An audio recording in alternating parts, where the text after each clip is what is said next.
See, I take the North Star there as a fixed point, and I plot my bearings I'm from... not stopping you. Insubordination, I'll have you harpooned, elf. No, I said I'm not stopping you. I've seen this before. Sleigh fever, they call it. The pressure of Christmas sends a man doolally tap. Santa Claus, 16th of 1882. Every child that year got a sausage nailed to a piece of bark. You're impossible. They used to say it was impossible to teach women to read. Or he. They won't kill me, I'm Santa. I think you mean Grand Santa. Wrap your head, elf.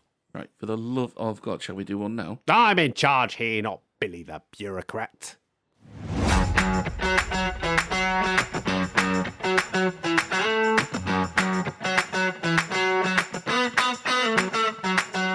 Hello and welcome to Movie the Needle, a podcast where a pair of amateurs haphazardly dissect classics, mashups and some films that only one of us likes.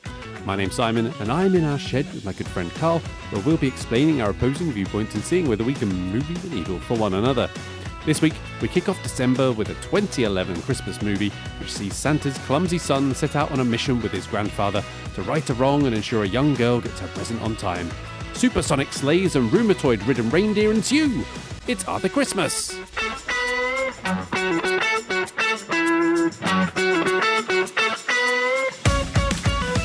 Right, it's happened again. Oh, Christ. Pumping and waxing this time.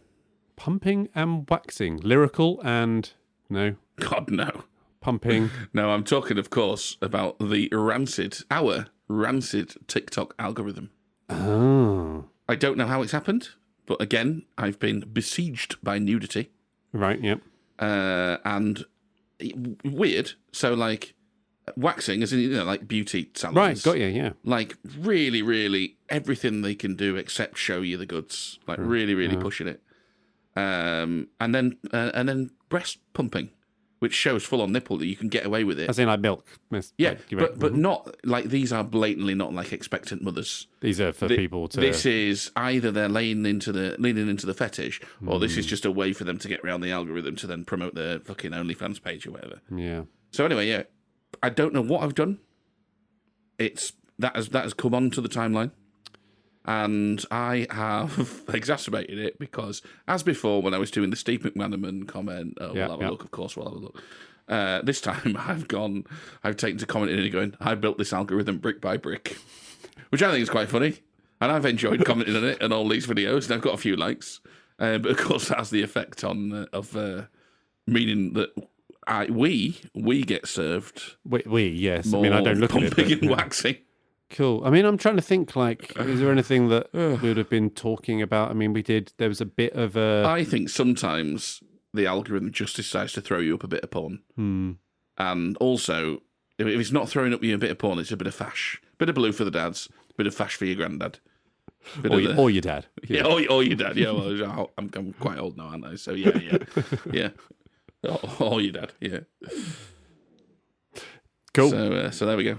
I've been away this weekend, Carl. So So, a friend's 50th birthday, reaching that point where you've got 50-year-old friends? Yeah. Oh, no, that's upsetting, isn't it? Remember, Emma's much older than me, remember? She's not much older than you. She's significantly closer to 50 than I am. God, that's not going to hold true for very long, is it? There's a proportion. Right. Yeah. Anyway, it doesn't matter. Yeah, if anything, it's truer now than when you were 25. Ignore that. Yeah. So there's a right mixture of ages, right? So I was the second youngest. Wow. At 40. Wow, that's a square party. Yeah. Yeah. Well, you say that. Oh, yeah. No, so the oldest member was in their early 60s. Right. And of course, they were the one to go too hard, too soon. Had to retire to bed at like don't get out, would you say? 5 o'clock, Yeah. and missed the festivities and stuff like that. But we had mountains of meat, Nice. which I know you'll appreciate. I'm a fan. Yeah, I banged my head a lot because it was in a cottage. I don't mind it. And I don't mind it. I think I might be slightly brain damaged. Which is fine. But most interestingly, oh no, I wasn't the second youngest. I was like the fourth youngest because there was two of the 50-year-old children there. One was 50%. One was 18, one's 15. 100%. So the 18-year-old who was stop with the math shit. who was our flower girl at our wedding when she was like tiny, so automatically scary that she's 18. She was obviously getting a bit bored, looked at me and went, "Your eyebrows are very blonde."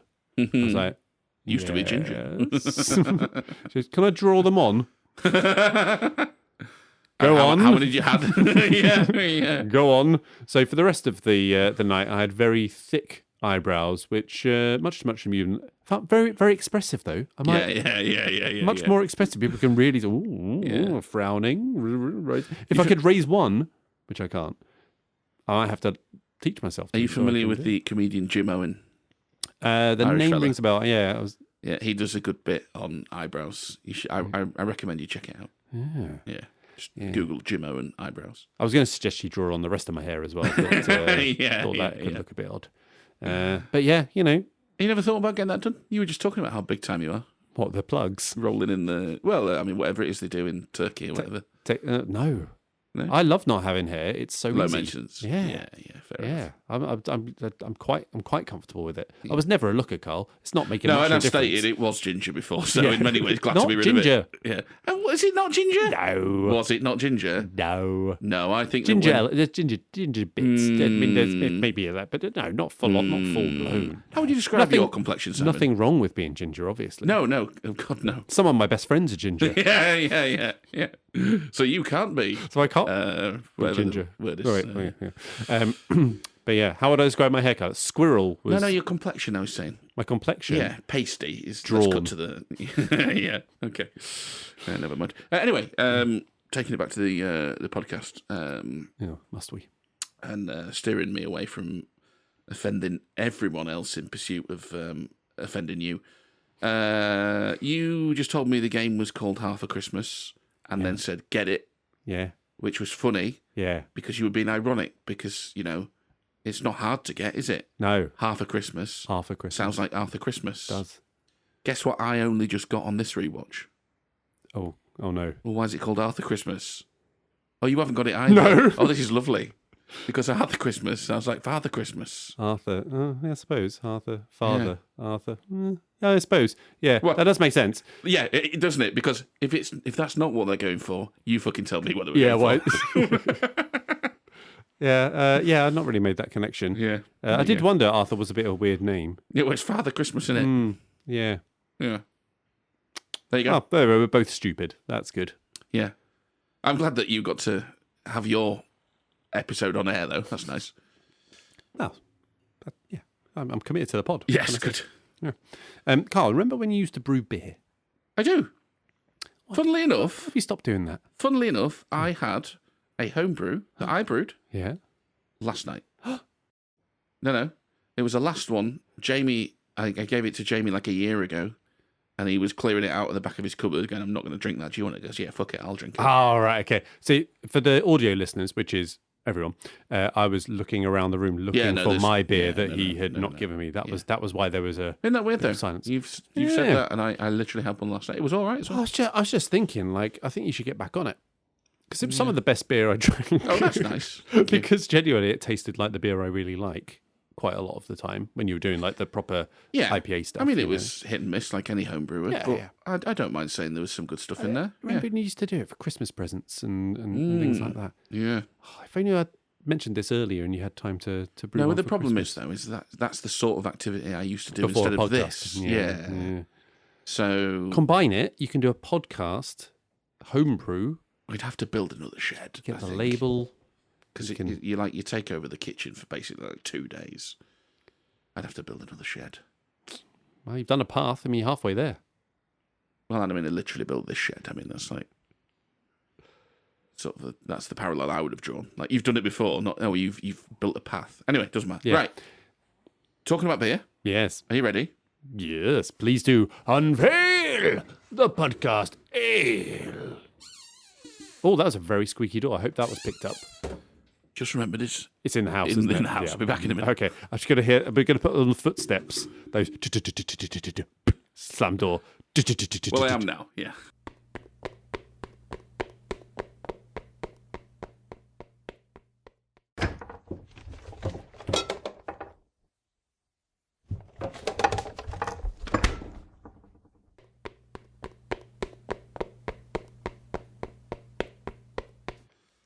All right, I'm back. So, Christmas film. Yes, There's only one way to do this. We need a Christmas ale. we do.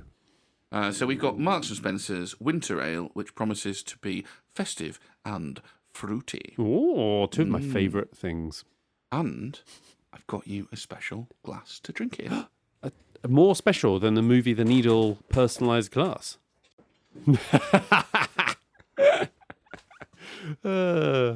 That's hilarious. All right, so it is a reindeer-shaped actual glass as well. I thought it was going to be plastic when you passed me that. But yeah, a reindeer-shaped glass. That's pretty cool. Now, I'm disappointed that you haven't got the movie reference. Well, it's what's it called? The family thing. Oh my god! I think I want to say Ferris Bueller's. No. National Lampoon's Christmas Vacation. They are an exact replica of Clark Griswold's family reindeer mugs with which they drink eggnog out of. Yes. Now, we haven't got any eggnog. No, because we're not savages. No, we have got this festive fruity ale, so why not decant a little into that and enjoy it there? Lovely.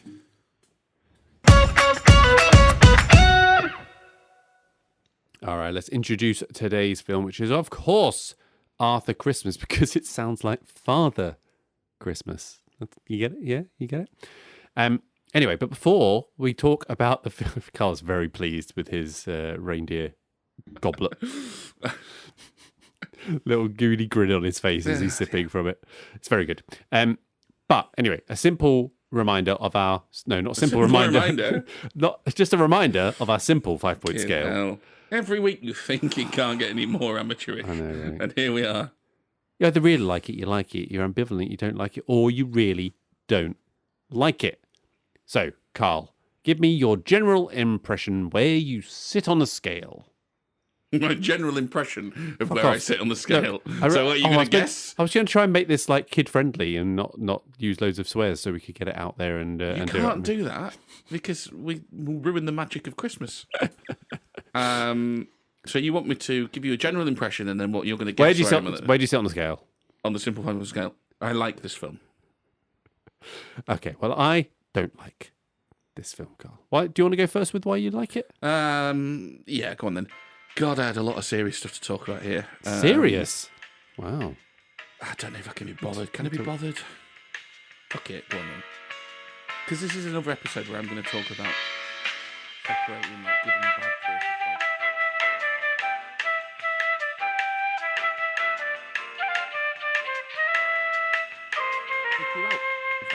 Of course, that's the thing as well. So what do you think of the film, Carl? I get off that. I'm just saying that there's a contract when you watch a film, right? Sure. Yep. Mm-hmm. And your side of the bargain as a viewer is to hand yourself over to the experience of the film, which is what...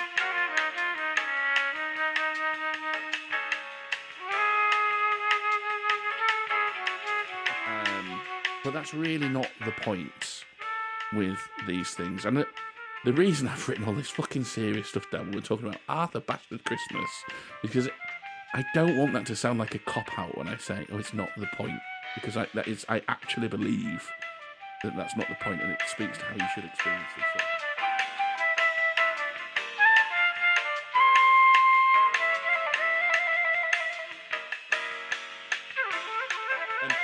What do I think of the film? Yeah, sure. I think this is one of the longest introductions. Easier films to get on board with, to get on side with. I think it asks so little of the viewer. Obviously, it's a Christmas film and you have to buy into that magic happiness side of it. But I think it's got such a simple message that I sort of struggled to see why... What could you possibly have found that's really dampened your enjoyment that badly? Because it's such a simple message, it's such an easy payoff. What's wrong with you? I've gone too far there. I've gone too far. I'll admit that. Gone to personal attacks already. Yeah. Come on. Well, I'll tell you why, Carl, in a short, succinct little bit that I can A, clip up and B, included social things, just to help. No, I'm not serving your fucking shorts. We've been through this. Look, I'm Not not. those shots. I'm, I'm not an animal. Okay, just because I don't like it doesn't mean I don't recognise some of the nice things it does. It's an Aardman film after all. They know what they're doing. It's a Christmas film, as you say. It's pretty pure, decent message at its core. But despite these good things, which we'll discuss and I'll appreciate, and we'll both have some fun talking about it, it does have some unappealing and often annoying central and supporting characters that just kind of got my tits. I already know this, by the way, because your boy has told my girl, and she was like, he doesn't like Arthur Christmas. yeah, she was like, he doesn't like Arthur Christmas. Yeah, he says the voice is annoying. And it's weird because I've read a lot about people talking up how great the voice acting is in this, and I thought there were a couple of them were quite pretty uninspiring and not great. For chunks of it as well, I was a little bit bored in the middle.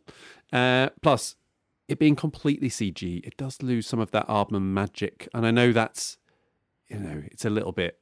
I didn't know it was an Aardman film, to be honest. Yeah, and I went in when I first watched it knowing it was an Aardman thing, and it's just a different feel to it than the claymation, which we'll talk about in production. All right, we'll kick things off with production then. We want to go in depth here, Carl. So let's talk about Sarah Smith, the director. We've said this before, haven't we, on animated stuff? Like, yeah. What are they doing? I would actually I would be really interested to find out the director's role in animation in a bit more. I guess. I don't want to find out enough to actually find out. Yeah. But, conceptually, I'd like to find out. I guess we said, like, the way they seem to do it is lay the voice down and then basically fine-tune the animation to match the voice afterwards, right? Like, at least the lips moving and stuff. I guess for computer-generated. Yeah, for this computer. So in that sense, I think what we're saying, we're going, well, she's in the booth with them going, give it a bit more of this now. Let's try this, try it this way. I guess you're directing the acting. Just the same as you would, yeah, I suppose. Yeah. But I guess they have the overall vision as well for it, I would think as well. So they must be involved but they throughout don't. the process. Yeah, but like, unless they are one of these auteurs, they're not the editor. So they don't come in and go, you're going to keep that bit and keep that bit and keep that bit. That's the editor's job.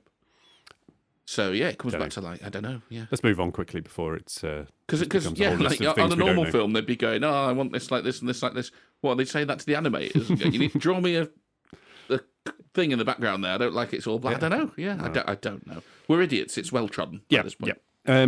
But I did a little bit of research about her. She has a bit of a background, or he, I don't know, has experience in British comedy.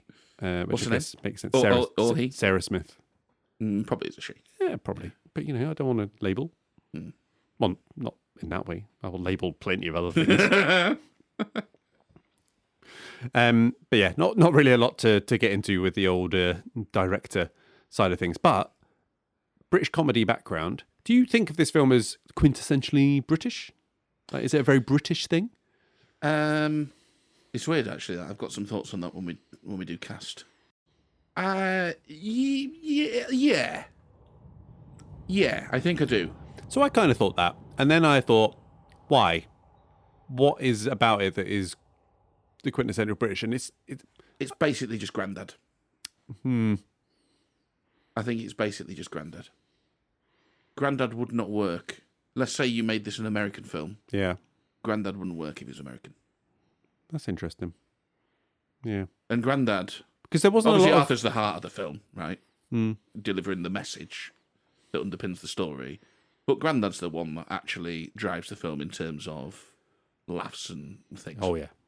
So, I don't think that would work if he was... No, that's fair. American. But there's not a lot of... It's not a lot of British references or, like... American audiences would get it, right? It's not just like it's a very British feel to it. British actors, obviously, we'll talk about in cast. Yeah. Anyway, what do you want to talk about? Yeah, well, I want to talk about characters a little bit, okay. Which is jumping a bit the gun a little bit on casting. No, I've got it in here as well. You're good. Yeah, but it's I think the casting in this film's weird, right?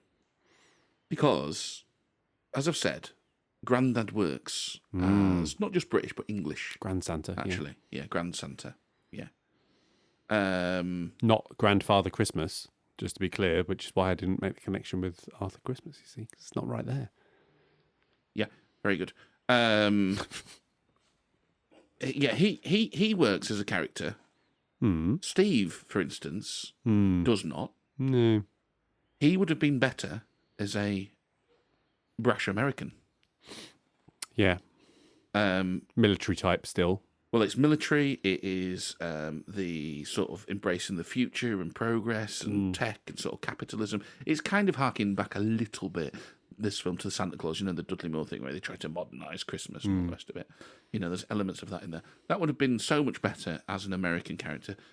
I also think it's quite weird that McAvoy's not playing Scottish, because his character works better in his actual accent because of how soft and sort of welcoming he is and that character is. Yeah. And it's like, it's weird. So have they gone, well, this is an English family, so they need to all have English accents? Yes. Santa's made up. You can do what you want. Yeah. Yeah. Said we couldn't put this out for kids. So quintessentially British, I would say probably yes, but only because of Grandad. And I think it's quite weird that they've stuck to that for everyone else, because it doesn't really work, I have to say.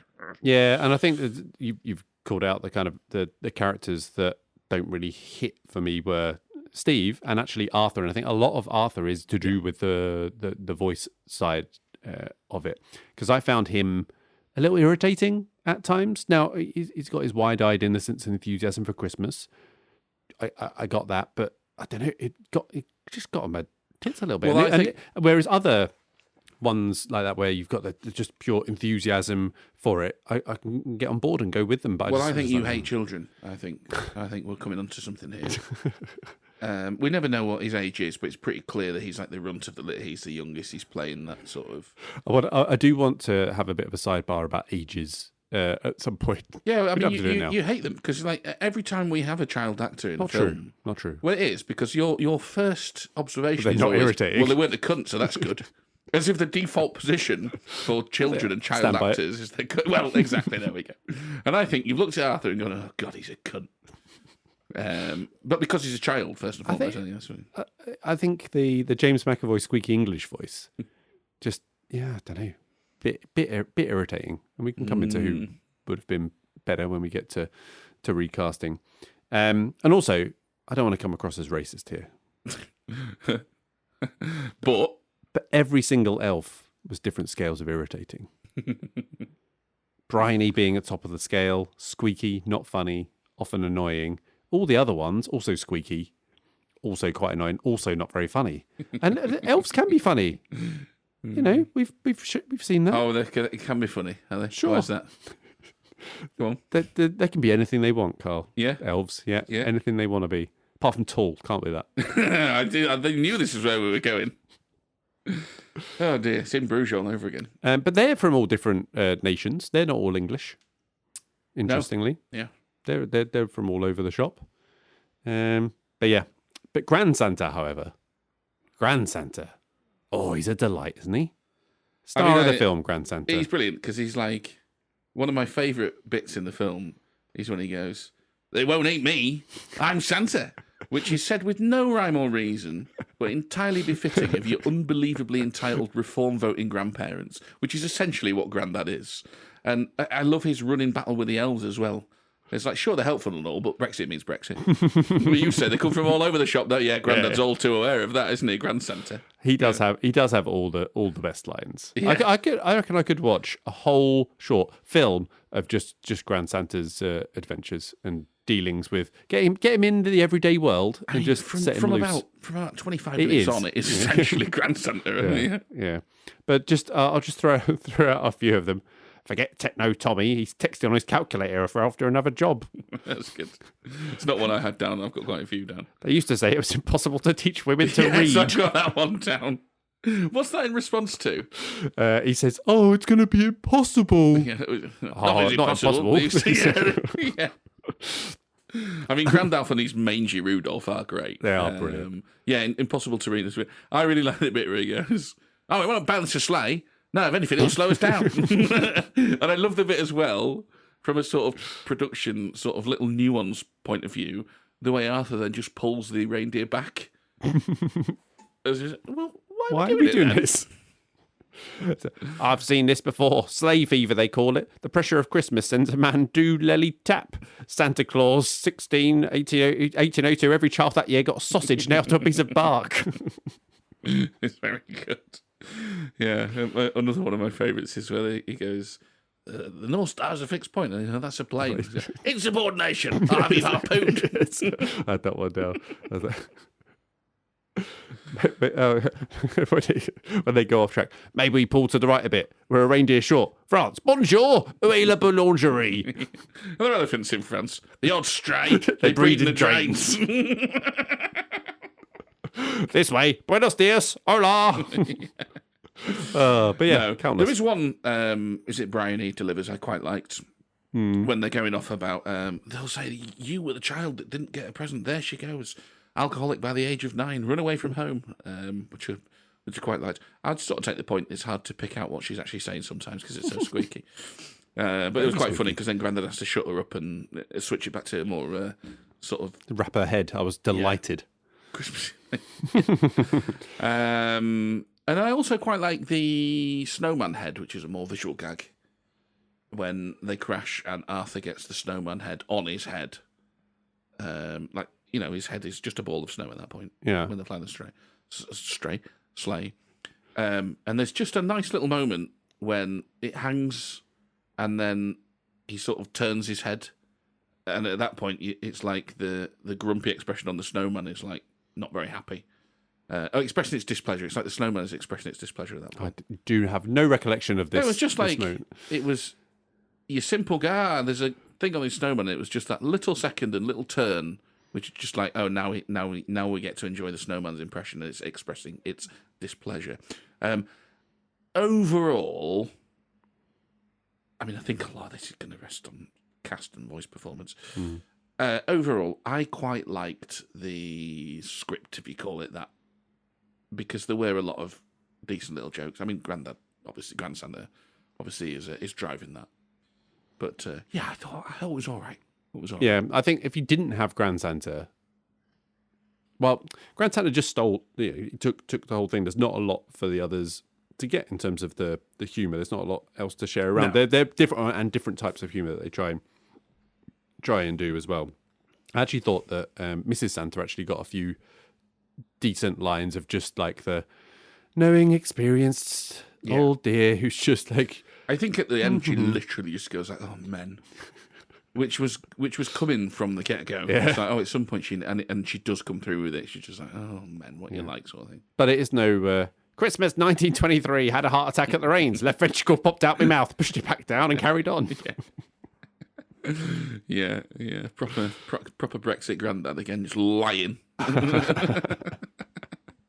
But yeah, I mean, there's a few visual gags as well, just background things that you kind of spot. Chimney lube, and just on it there in the background on the floor, quite like that. Even Steve, actually, saying Steve's character doesn't really work, but his character design is quite nice in terms of the little Christmas tree shaped beard, the camouflage that's all very sort of festive themed camouflage fatigues that he's wearing.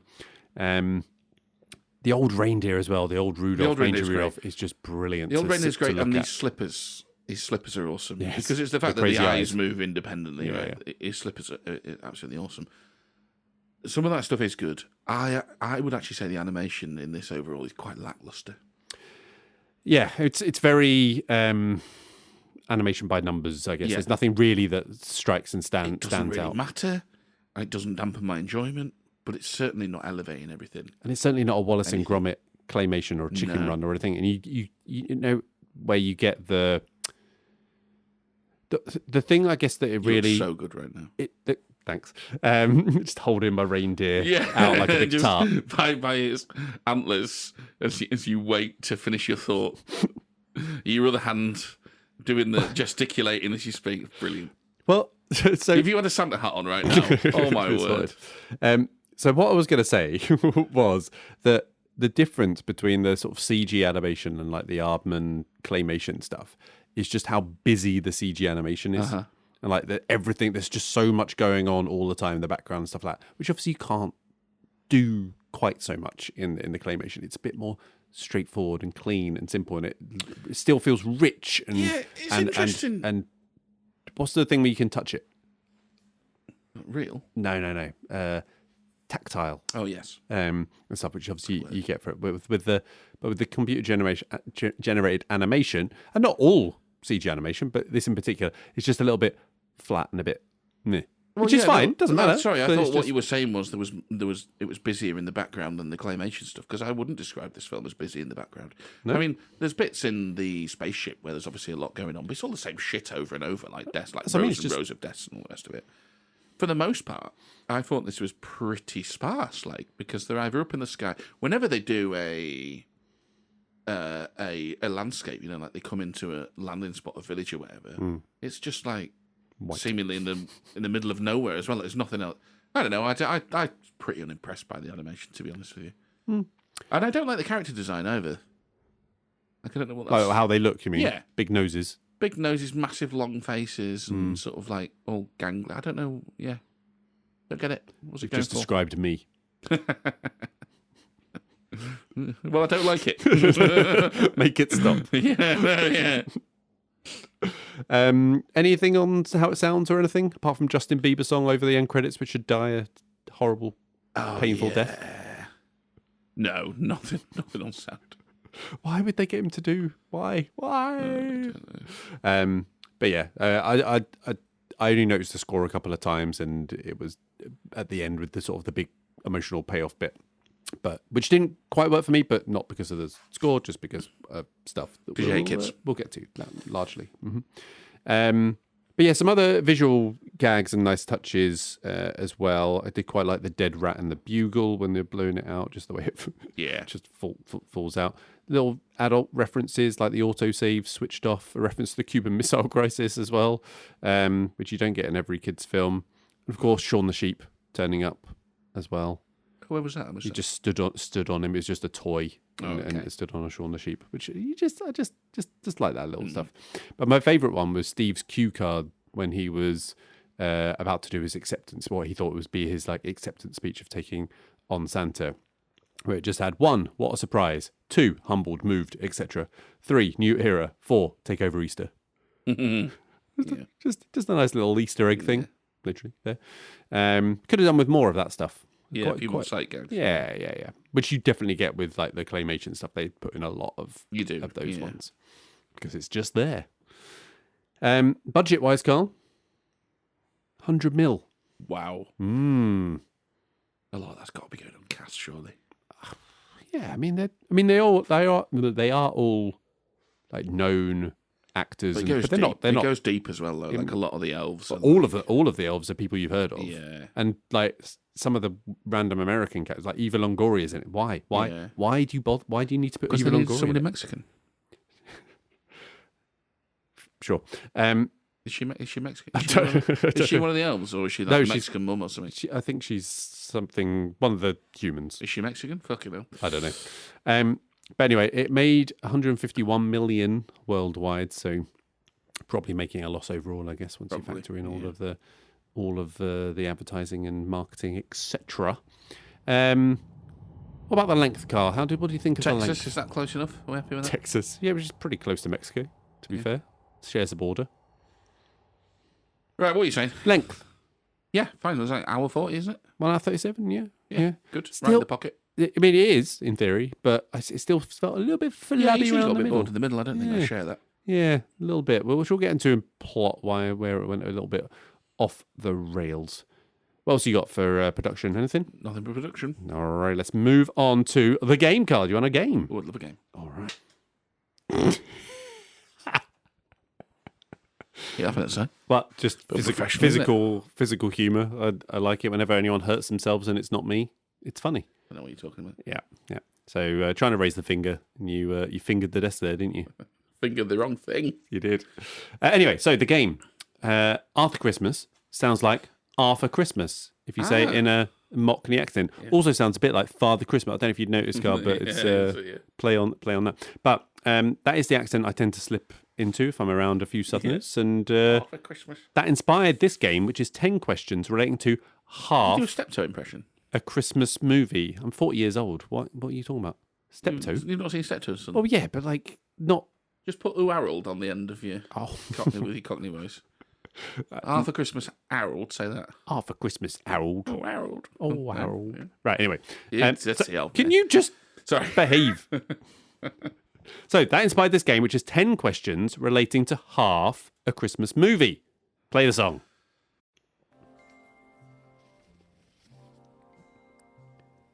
Half yourself a merry little Christmas. Let this not be bad. Let's see if Carl really is a festive lad. Half yourself a merry little Christmas. Simon, this is 7 minutes long.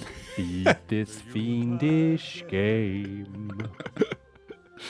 Let's see if Carl is good or just so lame. I was going to speed it up, it sounded weird. Yeah, I bet it did. Like chipmunks. Once again, as in olden eps, I've spent too much time on songs. What if I spend more time on prep? Could I convince Carl that he's wrong? Let's be honest, probably not. Someday soon I will move your needle, and others might even hear. Until then, we'll just talk crap and drink more beer. So half yourself a merry Christmas now. So you can stop it there if you want. Oh, no. Once again, as in olden days, I've spent too much time on songs. What if I spent more time on prep? Could I convince Carl that he's wrong? There you Right, I feel like what's happened here is you've come up with a couple of lyrics and you thought that'll work, and on paper that was a really good idea. Yeah. And then you've done it, Yeah. and it was 19 minutes long. Yes. And you thought, oh, I'm in too deep now. Well, I was going to stop it, and I thought, it's already so long already. Yeah. Why not just do the weird squeaky part and get a few versions of me going, wah, wah. So yeah. Plus, it'd be good for the Christmas album. Exactly. The Christmas album coming soon. Now that's what I call shitmas. Hey, nice. Right. Anyway, Carl, there are 2 questions where half of 2 Christmas movie logos have been mashed together. I see You it. need to identify them. There are 3 questions where half of 2 synopsises have been mashed together. Synopsi. Synopsi. Yeah, sure. Why not? Is that right? I like putting I on the end of everything. Yeah.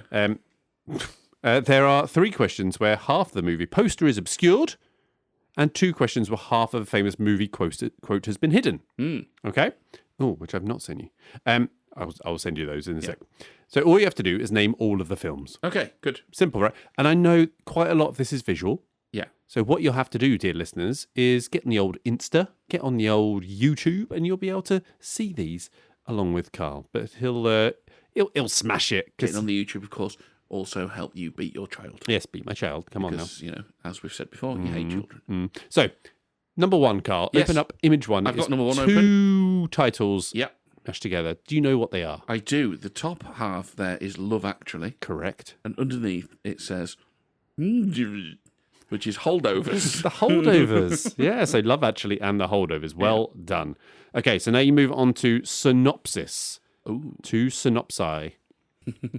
So, a journalist from Surrey and a wily street hustler swap positions for 2 weeks at Christmas, both trying to forget their troubled love lives with 2 callous millionaire brothers.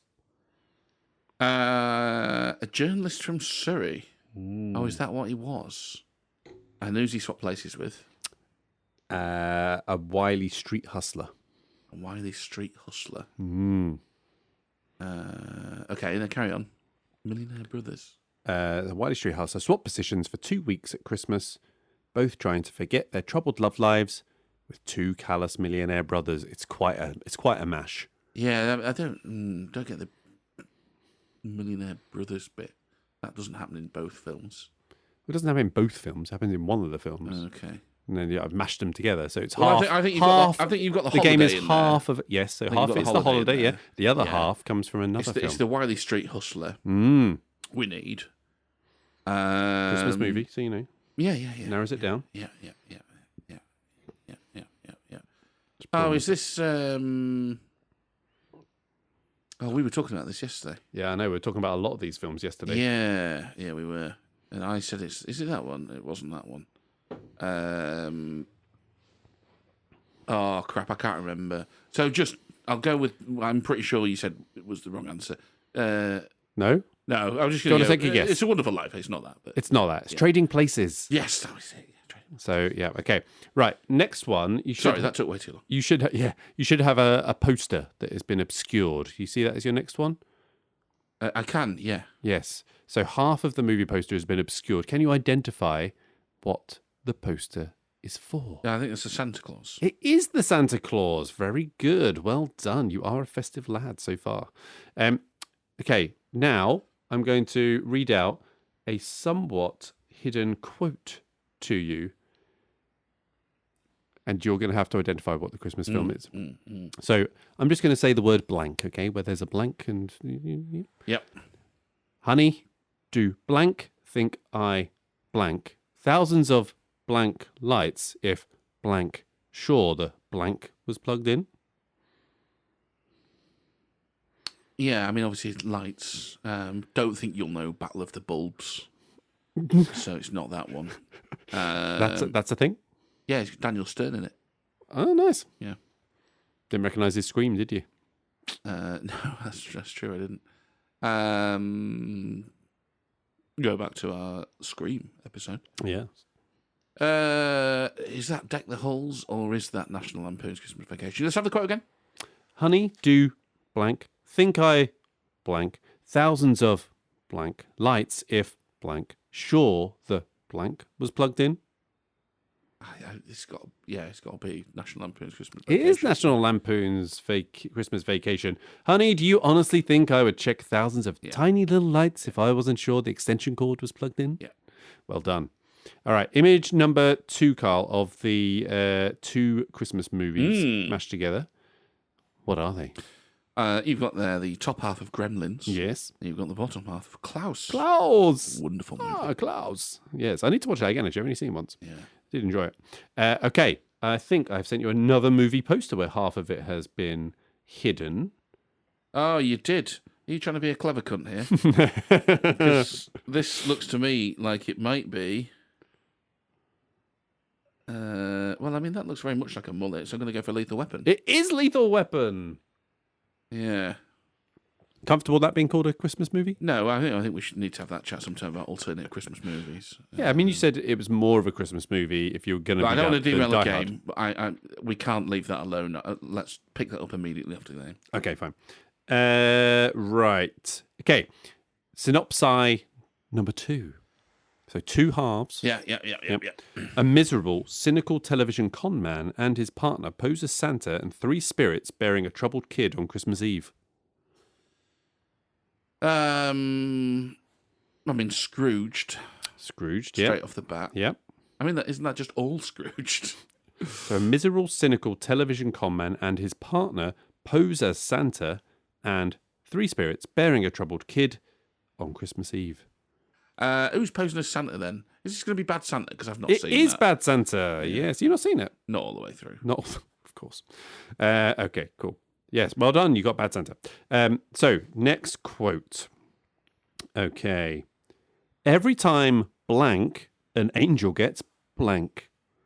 I mean, 2 films from that. That's a short No. quote. That's just one. Just half. Oh, it's it's just half. sorry. It's half of the quote of one film.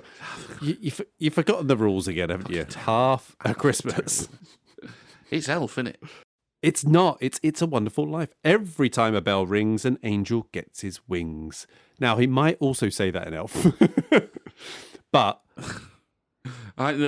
definitely, It's a Wonderful Life came first. So, yeah, no, fair enough. And Yeah, famously, maybe he doesn't say that. I don't know. that. Yeah. I mean, he might do because he would probably have watched that film and he'd probably make reference to it. But It's fine. Yeah, No. I've just highlighted that you got it right, and you didn't. So No, yeah, just take straight that right that back from the away. record. Get Yeah, that- straight from the record. Okay, last 2 questions. You'll be pleased to hear. There should be another poster with half of it. Yeah, this is the Abomination Red One. Red One, a rare Christmas film Carl did not like or think was good. Yes. And then synopsis 3 to finish us off.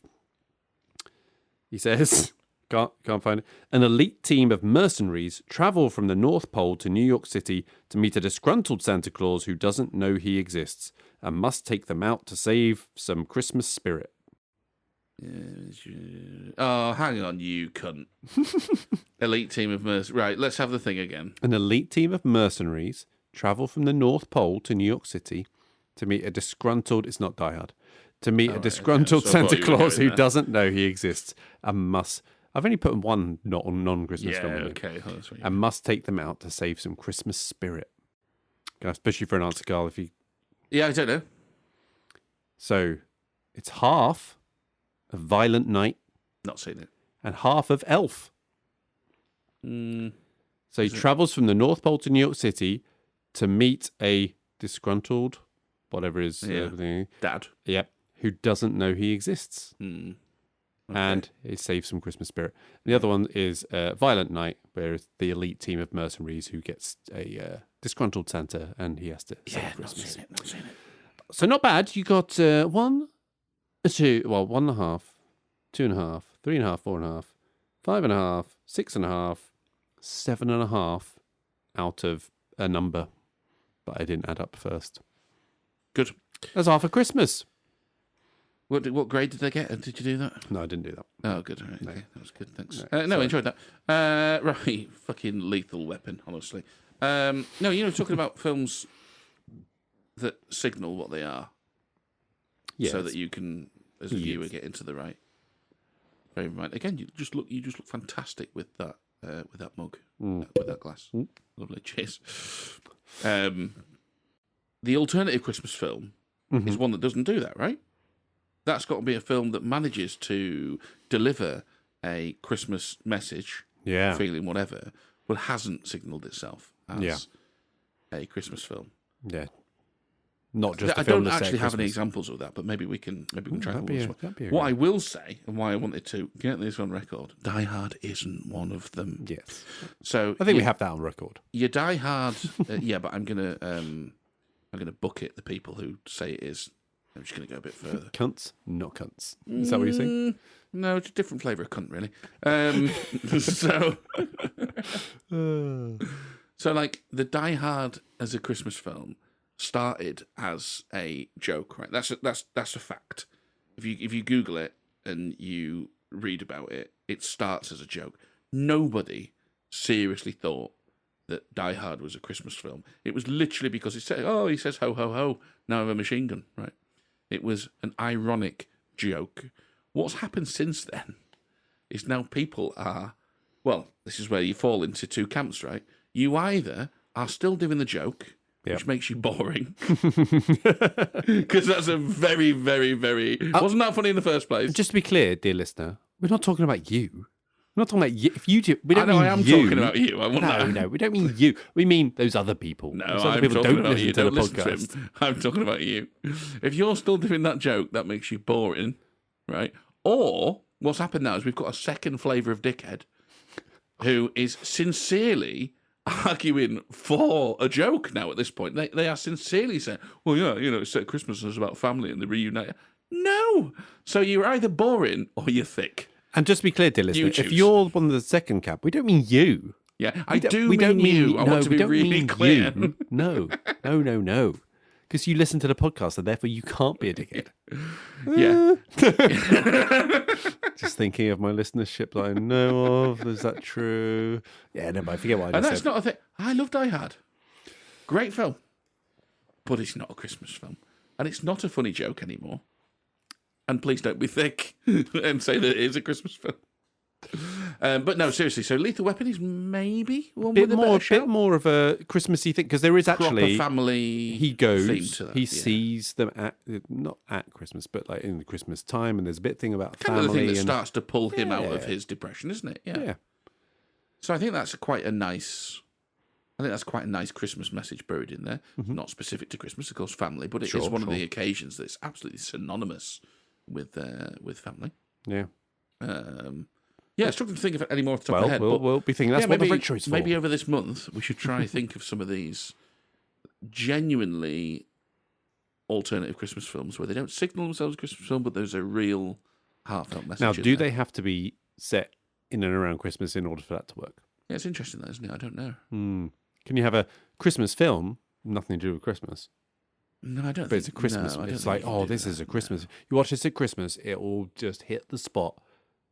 Not set. Yeah, I know what you're saying. Yeah, I know what you're saying. I'm not sure. It's kind of the flip side of it, isn't it? Anyway, should we go talk about plot? Let's. All right, let's kick things off. Get back to things with plot. So I'm going to start off by being positive here, Carl. I thought it was a really solid start to the film in terms of plot. I quite liked a lot of the stuff that he did at the beginning. Introduces really quite good mechanics of Christmas with the giant ship and the military operation and the technology and stuff. And I really quite liked the Independence Day spacecraft. Yeah, indeed. With the shields and everything. Yeah. And then the elves deployed to the James Bond music as they go on the missions. Oh, was it James Bond music? Yeah, it's very James Bond-esque.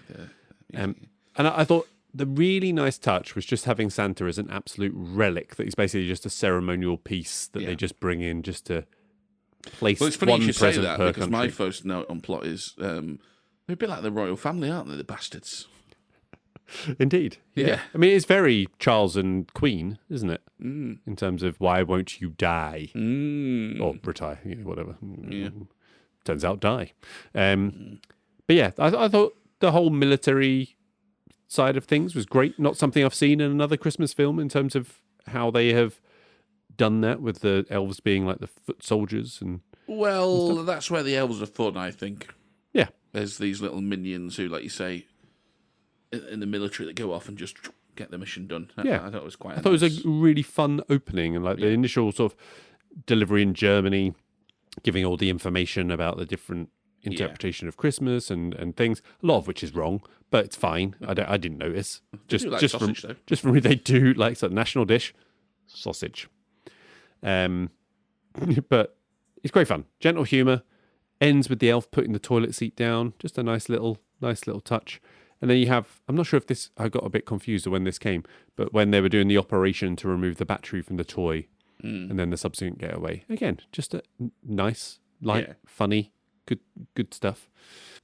Yeah, well, I'll pick out my sort of little bits and pieces like that before I sort of talk about the plot as a whole. A couple of movie Easter eggs there, that was good.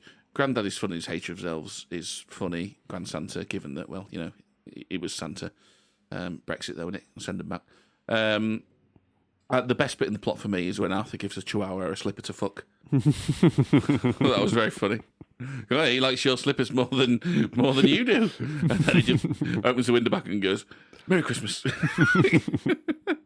He gets that slipper back at the end, doesn't he? No. Oh no, that's the one he. No. Gonna say that'd be an interesting. Put your foot in that. I'll also say that bike's had a bit of wear and tear by the time that young girl gets here. Yeah, here's a beaten up bike that an adult or grown ass man has ridden through the snow. He's very good at riding a bike through the snow. I mean, that can't be easy. No. But hey ho.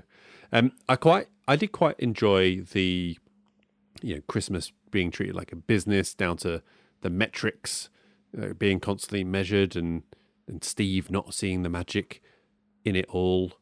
Like, it's solid, like, set up essentially to it. Take the humanity and take the emotion away from Christmas. He has a line, doesn't he? Christmas isn't a time to get emotional, or something like that. No time for emotion, or something like that. Yeah, that's right. Yeah, which obviously contrasts really nicely with Arthur's wide-eyed enthusiasm, pureness of heart, even if he is a bit wet and annoying. And yeah, okay. Look, we'll talk about the voice in cast. I think plot as a whole, I think it's fairly tried and tested. I'm not saying right down to the specific plot beats, but like in terms of, you've got a sort of an updated approach to Christmas. That's not particularly new. It goes wrong. your classic, we've got to save Christmas, and the way to do it, of course, is to get back on the sleigh, right? That's pretty tried and tested. That's fine. Obviously, as we've talked about, Grand Santa is the one providing the thrills and spills as we move through that. What I like about this film, besides the Grand Santa stuff, and the thing that really makes the ending land for me, is the story, the message of this film is probably the most simple thing about Christmas that you can think of. And it is also one of the things I personally love the most about Christmas. And that is just that Arthur, unendingly, from the first beat to the last, contrary to everybody else that he encounters, just wants everyone to be happy at Christmas. That's all it is. There's nothing deeper than that. And yet, that is just such a pure, joyous thing. And the way it ends as well, I think it's fantastic. Because this last scene is fairly silent, but the last scene is just the little girl opening a present and just being full of joy. And then, of course, we have a little bit and piece where Arthur gets crowned, and she goes outside playing on her bike, full of joy, and excitedly sees Santa just before he disappears. And then we cut to credits, and you've got the wrap-up with each scene just finishing off. And they were happy. Yeah, I didn't like that. I think it's beautiful. I genuinely love it. It's such a thing.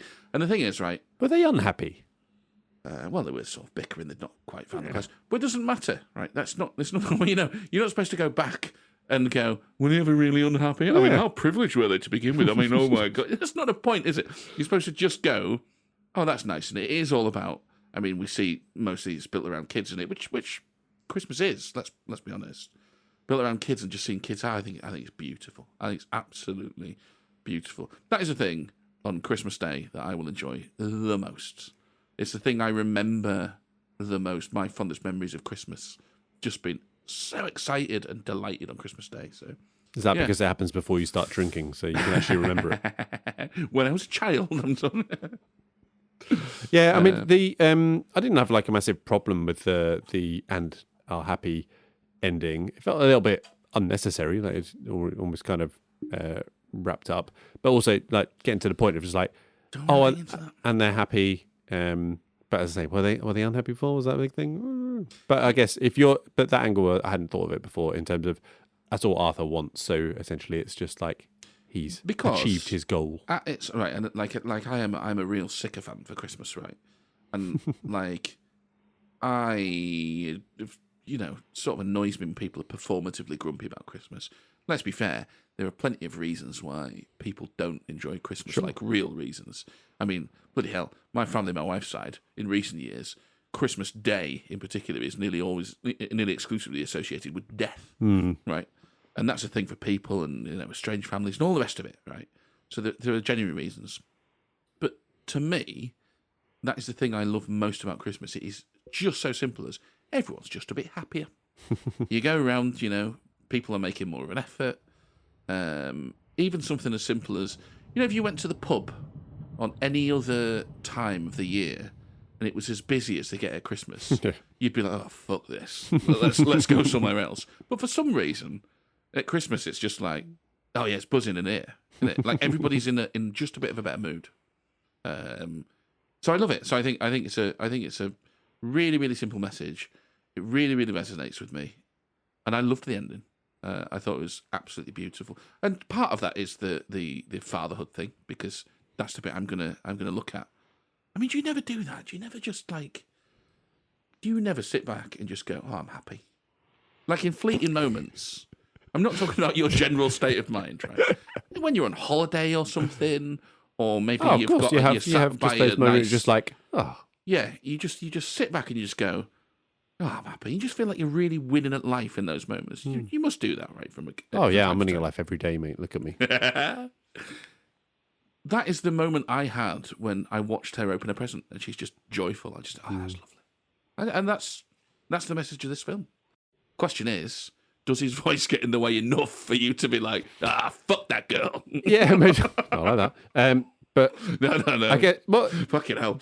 Yes, the voice, the elves, two of the main things. The third one was like I did get a little bit bored in the middle, so a little bit saggy in the middle, does lose momentum a little bit as they are losing the sleigh, finding the sleigh, losing the sleigh, finding the sleigh. It gets a little bit like, how are they gonna get to the final bit? And I was a bit like, Okay. and I just switched off enough just to be like, I don't really care. But because I understand why if you are not in the mood for a Christmas film.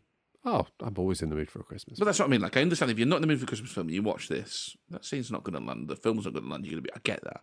If you're in the right mood for it, even if it's got problems and you go, well, it's not a great Christmas film, you not still look at the end bit and go, oh, yeah, fair enough.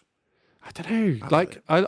I like a big emotional ending where it all comes together, but I don't It doesn't know. need to be big, though. That's the point with this one. Whatever. But the emotional ending, just take out big if you like. And it doesn't need to be big, Simon. It's yeah. fine to be smaller. But yeah, it didn't hit me with that emotional thing, and I get that in other Christmas films. Like I get Give me some examples of what. Well, I still Muppet Christmas Carol gets me. Still, Home Alone gets me with the reuniting the family thing. Like, I would think into other films, but Christmas. That's I don't think I've seen That Christmas. Yeah. Oh, That Christmas. Yeah, exactly that. Like, I was all on board for that. The sentimentality of that, I was right in with it. Klaus really enjoyed Klaus. These are all really better enjoyed films than Klaus. The Christmas. Yeah. But it's just I don't know. It's just this one. It's great parts of it. It's Grand Santa's funny thing, whatever. And I just think I didn't like Arthur. And it got in the way a little bit. Because you hate kids. Because he's not a kid. Which, let's get into that. I want to, this is silly. This is silly. But it is. So, how old do you reckon all these characters are actually meant to be? Let's figure out. Grand Santa is 130 something. 136. Yet, he did do 70 Christmases before, and there's been 70 Christmases since. So, either his maths don't work, or the filmmaker's maths don't work. Because that puts Santa about 70 odd, doesn't it? Well, Santa's done 70 Christmases. Yeah. So he can't have done it when he was not born. So he would be at least 20 when he took on being Santa. So he's about in his 90s, Santa. Yeah. So Santa's in his 90s. Yeah. So Santa's in his 90s. Steve, 40s? There is a bit of a gap in there, I suppose, Yeah. What about Steve? Yeah, 40s? Yeah, 40s. Mid-40s, maybe? Yeah. So Santa was 55, 60 when he... got that one going. Yeah, the swimmers are still going strong. Yeah. Arthur, how old's Arthur? Well, I think he's borderline adult, I would say. So you think 21, 22? I mean, I think you could even put him younger. I think. You reckon? 17, just turning 18, so I think. Yeah. So when he was 70 odd, he was him and Mrs. Santa. Yeah. I mean, by that time he would have had a fair bulge. I'm just thinking the mechanics. Well, she's on top, isn't she? Sure. Yeah. Or from behind. The dirty dog. Hey, Santa. I mean, this is where the TikTok stuff starts coming. No, I don't go looking for this stuff. It finds me. So I thought he was designed like a 17-year-old, but guess he could be in his early 30s. But yeah, so well into their 60s. Mrs. Santa popping out babies. Yeah, they're still going for it. Yeah. Fair play to him. Yeah. So yeah, it did get me slightly distracted thinking of the mechanics of it when I was just going. Steve's Mrs. Conspicuous by her absence, don't you think? Well, he's the elf. To the job, isn't he? The elf. The gay elf. Yeah. You reckon he's going to succumb to that at some point? Yeah. Because is that allowed? What? As in workplace? No. I mean, or interspecies. Yeah. What we're talking. Little people, they're okay. They can have love too, Carl. Yeah. Anything else on the plot? No. So I had a little note to myself here that after I've written all my notes and stuff, and I was like, I'll go look at some reviews now and see what people are saying about it. And there's a lot of people saying about some of the reviews are saying that, it's about, it really highlights that increasing gap between generations and learning that your parents are fallible and the value of inefficiency in the face of technology, driven productivity culture, holiday based on ancient magic in a world that's evolved not to need it, dysfunctional family dynamics, resentment, looking for the Christmas magic and stuff. And I was just like, I could rewatch it now and look at all these different things and see if it's there. Then I could be asked. But no, you're not up for that. No, that's just a nice, sweet. That's a load of just a nice, nonsense, sweet Christmas film. Yeah. Nice message. Cool. Alrighty, let's go to the cast then. And these are all proper film actor types rather than voice actors, which, we've talked about in animation I don't like it. before. And as a result, I think it is hit and miss, Yes. So we'll start with the lead, Arthur Christmas. James McAvoy. Right. Can't tell it's him. I had no idea in my first couple of times of watching this. So bully for him. Brilliant voice performance in that regard. But it's a big steaming pile of meh. Give it to a proper voice actor. Yeah. And it just comes across as it's like a weak voice. It feels like it's not full of character. It's not full of anything. It's just like well, yeah. One problem is it's got that constant peril quality about it. Yes, you love the constant peril, which is annoying. Yeah. I think that's slightly poor. That's maybe something we should have touched on in production or plot. But yeah, Arthur's in constant peril as the sort of straight man to grandson to the funny man side of it. But it's very one pace in that regard. I think he would have been better in Scottish. I think he would have played much nicer in his native accent. So, do you know who was originally cast? I don't. David Tennant. I mean, he could have played it any which way either. Yeah, true. I mean, he's much better in Scottish than doing what is usually an English accent like this. But yeah. Well, I think I prefer, if they were doing it in Scottish, I think I would prefer McAvoy to Tennant, because actually Tennant's got a bit of Arthur Christmas quality about him. Yeah, I see what you mean. His is a bit whinier. A higher Scottish tone, isn't it? Which he leans into and plays up. I do like McAvoy, by the way, as an actor. I do quite like him. This role doesn't work for him. No, I think we both agree on that. No, I think is it a time 2011 where he was just kind of like the kind of up and coming biggish actor kind of thing, not quite superstar, not quite unknown, perfect for this kind of thing. I mean, like, it is a good accent. Like, I had no idea it was him. Yes, yeah. In terms of acting wise, and from that, and it doesn't even sound like him doing an accent either. Like, I can't even go, oh yeah, no, that it's very good in that regard, but it doesn't. It doesn't work. I don't think. And it taps into my thing of screaming. If you don't get the casting bang on for the character, cast a voice actor. Which they haven't done for anything. Yeah, in this, that's it's literally it's all names. Yeah, you look down, you're like, even for tiny bit parts. Where they must have spent 12 minutes in the recording studio doing it, which I know they do for like Shrek and things like that, but they put in like, people just almost like Easter eggs. We go, oh, is that? Yeah. Is that person? But they're all people they're not like really distinctive voices. Like, the people we've talked about before where you go like, oh, I know that voice just by hearing it. Eva Longoria, for example, could have been anyone. Well, Bill Nighy's also not doing Bill Nighy. No, he's not. No. I do quite like the voice that he's doing, but I thought it was Phil Daniels. Who's that? Part Life guy. Oh, yeah. Yeah, I thought it was him. Yeah. And then I looked up, I was like, Bill Nighy? That does not sound like Bill Nighy. Just alter my recasting notes there, Phil Daniels. Don't worry, I've got you. Yeah. But yeah, I thought it was Phil Daniels, and it's by far the biggest voice performance and the most character given to the voice. Well, I'm going to say it. Well. I think it's the only decent one in the movie.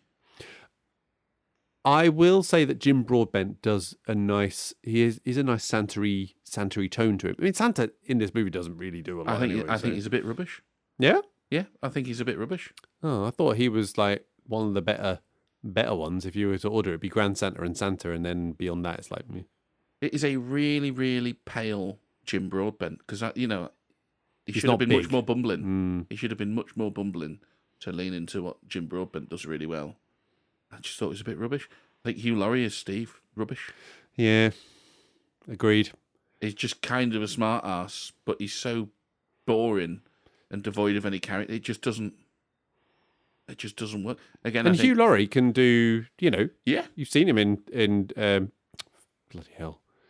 Well, I mean, Hugh Laurie's done all sorts of roles. He plays the bumbling. He plays the smart ass house, and he does that in American. Yes. And he's done all sorts the of Blackadder roles. stuff that he's done. The Blackadder stuff. This is just Again, I would have had Steve as a sort of a really brash character, and I think American would have worked really well there. Yeah. Which is interesting because when I've done the recasting, I've stuck to the kind of British thing. Yeah, the British but thing, actually, when you said that right at the start, I was like, it would be better if they just didn't bother with that and just mix and matched. Yeah. Would it have mattered? Would you have made up. noticed? It's Would you made be up, like? mate. Would you be like? That's a bit weird. That's a bit weird. But yeah. What about Bryony as Ashley Jensen? No, not Ashley Jensen as Bryony. Right. So I'll say this: Squeaky Elf number 85. Annoying. Mm. Which you said, and I agree with, is the case for all of the elves. Mm. But at least with Bryony, purposely so. The point is her character is supposed to be annoying. She's supposed to be needling Grand Santa. Mm. So, Ashley Jensen, well done. Couldn't tell it was Ashley Jensen either. No. She's the one out of She's been like extras, yeah. But yeah, no notes. Imelda Staunton as Mrs. Santa. Meh, can't tell. That's fine, solid, fine, yeah, whatever. Would have liked a bit more from her in terms of character. To be fair, would have quite liked a bit more involvement. I think she could have been quite interesting. Ain't that the truth? Anyone else? No, they're all meh. I think it's really disappointing. I mean, like you've got Joan Cusack in there, Robbie Coltrane, Sanjeev Bhaskar. I read that. I was just like, no Joan Cusack. idea. Like, Joan Cusack, you've seen the voice she can do, right? Yeah. In terms of Jessie. And you're just like, well, what if you've just thrown her in there for a random elf? Yeah. Dominic West couldn't tell you which one he was. No, of course you couldn't. You don't need to either. That's the thing. No. Because they would have just said a line or two lines here and there. All meh. And like even the computer or whatever is a famous person. Oh, that's that got doing the voice. Her with the lovely Laura Linney. But yeah, you can't tell. No. So how much money did that 100 million budget, as you say? How much money have they just spent just like paying these? I know they didn't even put her on screen. You don't even need to. You're right there. Good stuff. Fine. I'm just finishing off the festive ale, by the way. It's all right. Isn't it? It's good. Yeah, yeah. It's not overly festive, but it's right. It's in the not pocket. overly festive. Well, sometimes they can go big with the on the spices. The spices, yeah. It's not there. Recasting then, Carl. Yes. So Grand Santa, obviously Phil Daniels. I think you'll like mine. Right. I think you'll like mine. Okay. So you've got Grand Santa Phil Daniels. Well, yeah. I've also got second one. If we weren't going Phil Daniels, because that was really just because I thought it was him. Yeah. David Jason. Yeah. Good. Yeah, I like it. Do you know David Jason? He's still alive? He's still alive. Yeah, he's still alive. He's going to get himself cancelled at any moment. Mm. You see him on interviews, and it's all well-meaning stuff, right? But people are like, "Will somebody please take him away before he says something?" Right, got you. Yeah, he's going to. He's a national drop treasure. An accidental Don't ruin racism it. any minute now. Yeah. Go on. Who have you got for Grand Santa? So Grand Santa, I went Tom Wilkinson. Tom Wilkinson. Okay. Can he do the sort of? You've not seen Layer Cake? Oh yeah, I suppose. Yeah. Tom Wilkinson talking about how women couldn't read. Be all over it. Yeah. Sure. I don't. Yeah. All right. Doesn't strike me as like really good voice. Though. I mean, what have you seen Tom Wilkinson in? Tom Wilkinson. Yeah. Loads of stuff. It's Full Monty. Loads of stuff. You know, he's northern in that though. But even he's then, been He's been American in stuff grumpy. that I've seen. Well, Batman Begins. Yeah. I don't know, loads of things, but I can't name If it's any Layer of them. Cake, you want a nice grumpy Brexit voting, curmudgeonly English granddad. Fair It's enough. It's all over it. All right. Right. Anyone else? Santa. Yeah. Who have you got? Bill Bailey. Oh, I like Bill Bailey. He's got the bumbling. Yeah. He'd be funny, wouldn't he? Yeah. Just naturally funny. Bumbling, soft, funny. It's all there. I like it. I haven't got anyone for Santa because I actually did quite like Jim Broadbent. I didn't think of who else could do the. He's got to have a very sort of deep voice and don't know. There you I go. like Bill Bailey. Though. Okay. Steve, John Hamm. right, going down the American route. Yeah, Yep. John Hamm. John Hamm's going to completely misunderstand Christmas.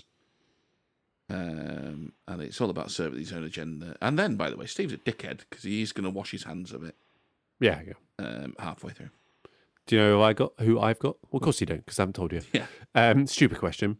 Jason Isaacs doing full Death of Stalin. Isn't he a bit? No, you can't go full Death of Stalin in that role. No, Mike, fuck him. Yeah. But no, Jason Isaacs not doing this Death of Stalin, but he could do. I think he could do that. Okay. That well.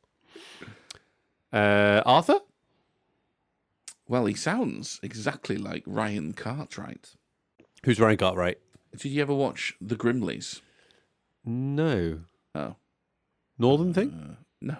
Never heard of it. It's a Brummy thing. With Amanda Holden. It's north if you're from down south. No, north of you is not fucking north in the country, all right? Not everything revolves around you fucking southerners. What's his name again? It doesn't matter, because that's not what I'm going to pick. Okay. Because I want a nice sort of regional or Celtic accent. If you were going to stay English, a softer version would be Ben Whishaw. Yeah, it's done Paddington. Yeah, but that's not where I'm going. I'm going for Donald Gleeson. Yeah. Yeah, good shout. Yeah. Doing his natural... Oh, yeah. I want him in his accent, his voice. I'm not very sure I've actually...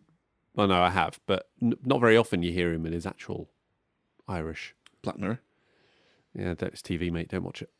Yeah, it's ran out of steam. You shouldn't. So I stuck with British, English side of things. Two of your favourites, Andrew Garfield. Actually, I don't know if you dislike this one. Tom Holland. Feels like you'd hate him. I mean, it'd be Tom Holland. If they cast it today, it'd be Tom Holland, wouldn't it? Yeah. Either him or Daniel Radcliffe. Yeah, I don't know. Tom Holland. Would Tom Holland be better than Andrew Garfield? Andrew Garfield, I think, is way too similar to the voice that McAvoy's doing. I think he'd be equally annoying. Yeah, it could be. Yeah. No, I'm going to stick with my nice soft Yeah, Irish Donald lilt of Gleeson. Donald I Gleeson. like actually, Donald I think, Gleeson. Yeah, yeah. yeah. Domino. Who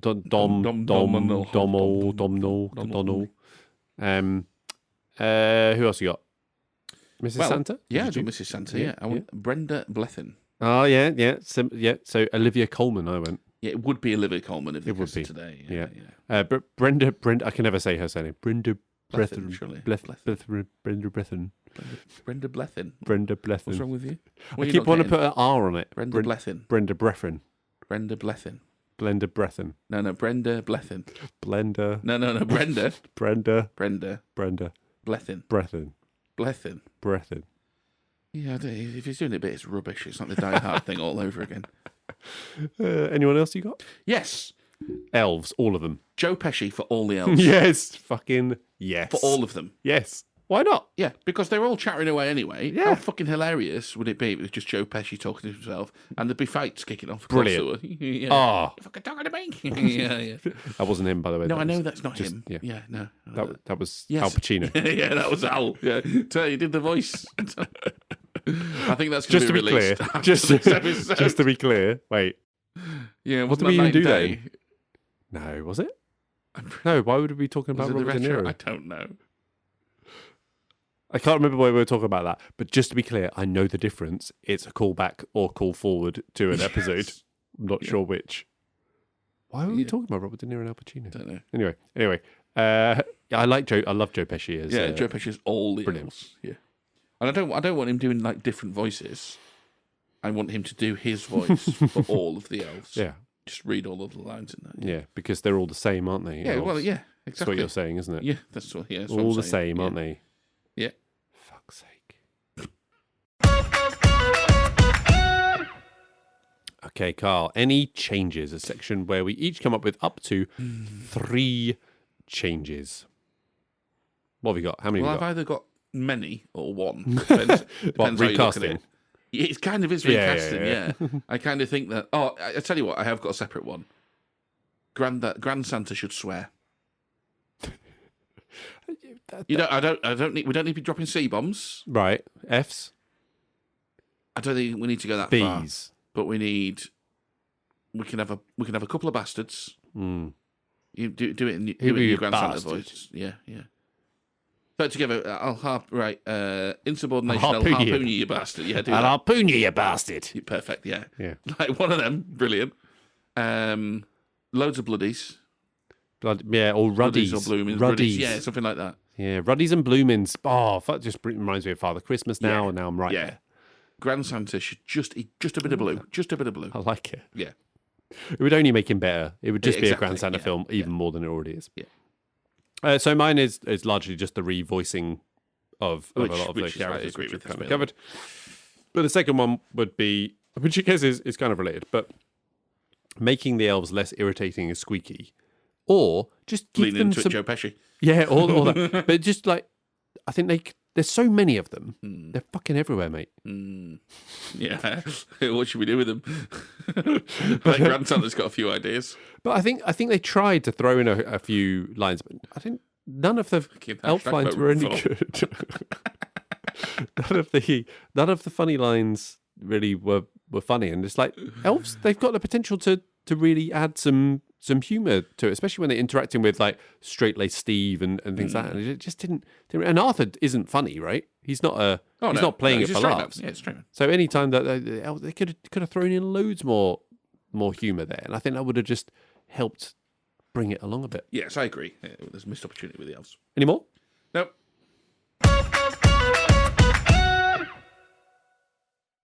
Okay, this is why you're wrong. A closing statement from each of us. And Carl, the floor is yours. Look, I spoke way too seriously about Arthur fucking Christmas. That's what they should have called it. Yeah, Arthur at the start and throughout, possibly. But only because, it's the classic argument when it comes to these Christmas films. It's a Christmas film. What's wrong with you? Lighten up. I genuinely believe there is something in that in terms of your contract as a viewer. I take your point, the voice. I don't think it particularly sags plot-wise in the middle. I think Grand Santa is funny enough to pull that through. And for me, actually, I agree the voice is annoying, but again, Grand Santa's funny enough for me to ignore that. I just think the message of this one is so simple and so nice. It sounds like damning with faint praise. I watch this and go, what a lovely, lovely film that was. And that's it. Doesn't need to be any more complicated than that. I tell you the bit that nearly did get me was the line that Steve gave, who was like, I'll be the candle. Are you identifying as a candle? I don't know. It did just like, oh. And I think that was just that, I don't know, the brother taking the back seat, letting his younger brother come forward. Something I wish my brother fucking done for me. Bastards. What piece are you in Monopoly? Good point. Well, back then or now? Yeah, because everybody wants to be the car or the ship, don't they? Well, I want to say that probably the version of Monopoly I've got is probably not the traditional pieces, because there's like a penguin. Oh, okay. That wasn't in there before. No. I've got a feeling I was the dog quite a lot because I like dogs. Yeah, fair enough. I've got a feeling that my middle brother sort of like forthright enough to get elbow your brothers out of the way of the ship and the car. The middle brother car. Yeah. Eldest brother ship. Yeah. Mum iron, obviously. Oh dear, was she really? Yes. Oh, but she hates Monopoly. She was been scarred. Oh, Monopoly's an awful game. She's been scarred as a child because her brother was just like a maniac about Monopoly and made her like play it every single week. Is he a landlord now, by any chance? I mean, he's dead now, so no. But he's he was a doctor, and but no. Anyway, the film. So, as I've said to you just in the piss break there, I've seen this described as an underrated modern Christmas classic. Yeah, I think people are reaching. I think they've overcomplicated it. They're reaching. Yeah, I mean, the cupboards are pretty bare in terms of. Actually, I'm saying that to you. That's probably not true. In terms of like modern, as in last 10, 15 years, Christmas films that are really worth watching and are in the rotation. I know you've mentioned Klaus and Christmas Chronicles. But beyond that, I was struggling to sort of come up with any that really come. So I guess in that respect, yeah, maybe it's by default, it's kind of there that it's a remotely watchable Christmas movie. But in those same reviews, where they highlight the same problems that we've talked about, that I highlighted, that you've agreed with as well. So no one's agreeing that this is a perfect movie. God, no. They're calling it a Christmas classic, but it's not a classic. You know what I For me, it comes down to that central title character not really doing it for me. Not like that. Getting irritated by the elves and getting a bit bored in the middle. Grand Santa, though, rescues the film from being... Like, if he wasn't in it and it was just elves and Arthur and stuff, oh, Christ. I mean, that's like saying, fucking, if John McClane wasn't in Die Hard. Not really. John McClane is Arthur in this instance. Wow, we could remake Die Hard with Arthur Christmas Carol. Anyway. Yeah, okay, it's not a duo though, is it? We need to put a duo. Right, that's like saying if Ryan Gosling wasn't in The Nice Guys. Yeah, true. It would be, and it was just Russell Crowe trying to track down, it just would be going worse. about his job with a straight face. That film would be less funny. Yes, it would. Yeah. So I do agree. Right, it's well intentioned. The message is simple. It's kind of sweet in it. I got. It's not like I missed the message. I understood what it was going on about. It just failed to make me feel get me that Christmassy buzz. You watch it with the boy? Yeah. How's the boy take it? He was chuckling along. There you go. It's fine. He didn't tear up or anything.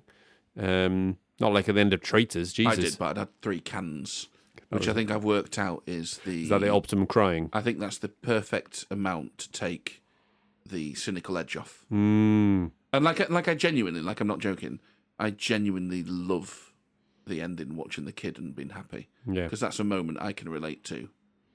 But I think 3 cans is the magic number, yeah. Okay, good to know. Yeah. So, yeah. Did you needle my movie? No. Did you move my needle? You sound like you dislike. That's the problem. It's that I don't dislike it. I don't like it, Carl. It's different things. Yeah, I'll accept that you're not going to come up to a like. Yeah. Because you've got problems. But you don't sound like you dislike it to me, Simon. I'm very conscious that you've beaten me a lot from moving from don't like to ambivalence in the series. I think yeah. Isn't it only like 2-1, isn't it? It's like 3-1, I think, but yeah. Oh wait, no, that hasn't been released yet. Spoilers. 2-1. 2-1. Fantastic. But yeah, don't I say I don't like it? Would I watch it? Like if Theo said, "Do you want to watch this?" I'd probably be like, "Sure." It's 137 minutes. Yeah, it's in the pocket. Grand Santa's great. I'd watch it just for Grand Santa, to be honest. So, fuck it, yeah, go on then. Ambivalent. Thanks, yeah, there's a good hour of Grand Santa in there. Right, modern Christmas films. What are you classing as modern? I said last 15. So we're 2010 onwards. Yeah, not a lot, right? So Love Actually is a classic then? Oh, yeah. Yeah, actually, that have we does got actually that stand. in our No. Right, well maybe. Spoiler alert for the retro. Let me tell you. This list, Rotten Tomatoes, Love Hard, 2021. Never heard of it. No. A lot of these will be Netflix ones, right? Dr. Seuss, Dr. Seuss, yeah. The Grinch. Dr. Seuss. Yeah, that's what I got. Dr. Seuss. Dr. Seuss. Dr. Seuss. Dr. Seuss. Yeah. Dr. Seuss. Dr. Seuss. Can I play the piano anymore? Well, of course you can. Well, I couldn't before. Dr. Seuss. Dr. Seuss. I don't remember any of that except for I want a second opinion. You're so lazy. Anyway, right. Yeah, Love Actually, that doesn't count. Christmas Chronicles 2. Oh, but surely Christmas Chronicles is also in there. A Single All the Way, never heard of it. A very Harold and Kumar Christmas. Single all the way. Christmas Chronicles 2018, there you go. Yeah. Problem is, if you rewatch Christmas Chronicles, the first half an hour, 40 minutes of it is dog shit. Well, it's very Hallmark Christmas movie. Exactly that. Hour. Exactly that. It feels like low budget, tacky, like very, very Hallmark. It's shot like that as well. It is. It really is. And then Kurt Russell turns up. Yeah, okay. Oh, now we're cooking. That's what you do with that film. The Night Before. That's the Seth Rogen one. Not seen it. Best Man Holiday. No. Merry Christmas 2000. Oh, The Shepherd. Not seen it. The Disney one with John Travolta in it. It's a short. It's about 40 minutes long. No, not seen it. I love it. Shepherd. Yeah, I absolutely love it. You'll hate it because you go, well, nothing happens. It's boring, and I'll be there like fucking. I've had 3 cans. What happens after 4 cans? That's what I want to know. I don't know. I'd probably switch off again. I'd probably harden up again and just into some sort of drunken stupor, just to. Yeah. No, there's not a lot, mate. You're quite right. Yeah. So by default, I guess. Yeah, it's probably one of the few that would get into a rotation, right? Yeah. But yeah, more Christmas films, more good ones. Because that Christmas, I'll watch that again this year. I think that Christmas is one I think that's going to stick around. I really enjoyed that last year. Because that was new last year, wasn't it? That was Yeah. All right, Carl, you got anything else for us? No. All right, well, that's all we've got. So if we move the needle for you this week, or even if we didn't, please do rate us, follow, subscribe, give us a 5-star review wherever you're listening. It really does wrap the algorithm and get us out there to a larger, tinselier audience. Our Blue Sky, Instagram and Twitter is MTM Movie Pod. YouTube channel is at Movie the Needle. You can also find our page on Facebook and some very occasional naked things on TikTok. No, we don't post them. I just look at them. Oh, right. Yes, sorry. That's at movie.the.needle. All details are in the show description. Please do follow, comment, wherever you are, subscribe on YouTube. Help me beat my child. He's still winning. God damn it. Join us next week as we are joined by another guest who brings their mash for us to dissect as we mash flicks and chill. So for me and Carl, it's goodbye. Goodbye. There we go. I'm off to... I'll just cut that. You'll sound like a twat for saying there we go. All right, let's do that again then. No. So for me and Carl, it's goodbye. No. Fuck's sake.